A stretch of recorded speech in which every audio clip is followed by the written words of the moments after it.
Hello and a very, very happy new year to all of you joining us on Around the Wickets on ThePapare.com.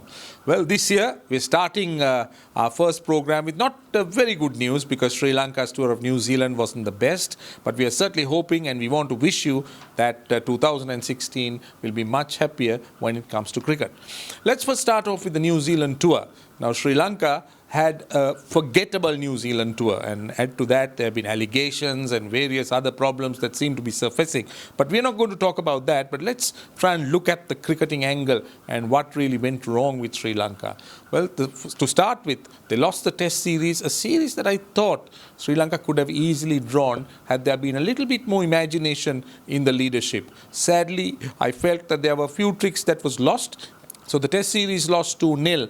Going to the one-day series, I thought that the Sri Lankans came back very, very strongly in that third game, especially after Guptill just took on the Sri Lankan bowlers and started attacking them, demoralizing them. And it is never easy to come back into the series, especially after you lose the first two games so badly.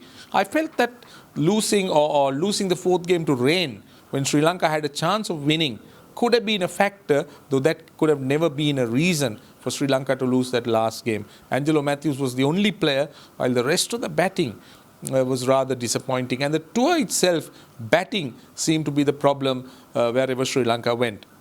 In the T20s, losing the second game, I thought was an insult. The way they got to that target in just 10 overs and giving two batsmen in the same game, the record of the fastest 50 was really something, one of the low points of Sri Lanka's T20 cricket. Now, as a result of it, Sri Lanka now are the third in the T20 rankings, which is another factor that the Sri Lankans will have to really work hard on. As for positives, I felt that Milinda Siriwardena continues to promise and continues to be someone whom Sri Lanka can look with hope to the future.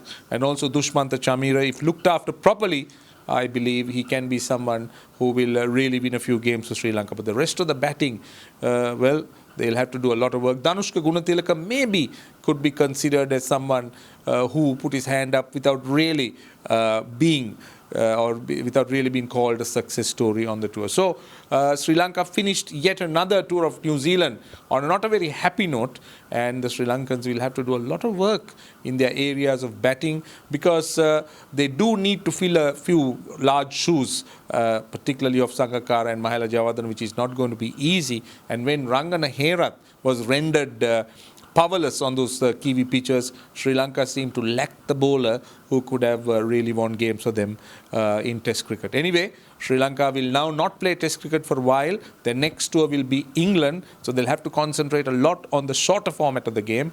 The Asia Cup, the World T20 are going to be the big ones, and also Sri Lanka are touring India for 3 T20 games. So let's see how the national team progresses and how they perform and what the selection policy will be. But on the other hand, Roger Vijayasuriya, the Sri Lankan head coach of the under-19 team, tends to think that this under-19 team has the best chance of winning the under-19 World Cup for Sri Lanka. Now, this is very, very positive news because the under-19 team has performed exceptionally well, and I've been told there are some outstanding young cricketers coming through. This is heartening news if you're a Sri Lankan fan watching, because Sri Lanka needs the school system to support their main system. And I, for one, thought that the school system, or I still believe that the school system is not strong enough or not properly structured to really get the best out of the young cricketers. But one thing good about the Sri Lankan cricketers and the Sri Lankan youngsters are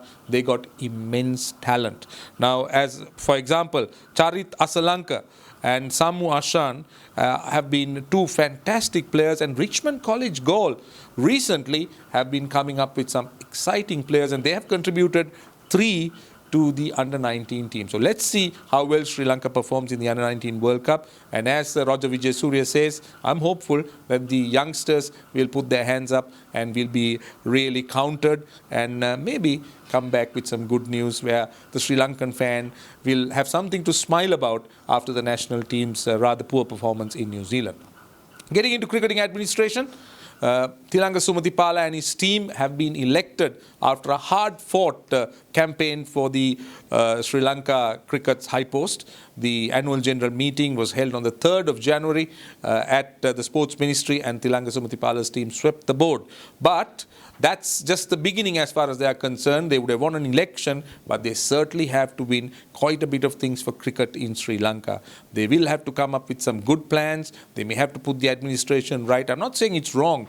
The interim committee did do a fantastic job, at least according to the results that has been given to us. They've shown us, or they have told us, that they have saved a lot of money for the country. But other than saving money, you also need a few other things to put right, particularly the domestic cricket, and also to ensure that the right cricketers are given the opportunity.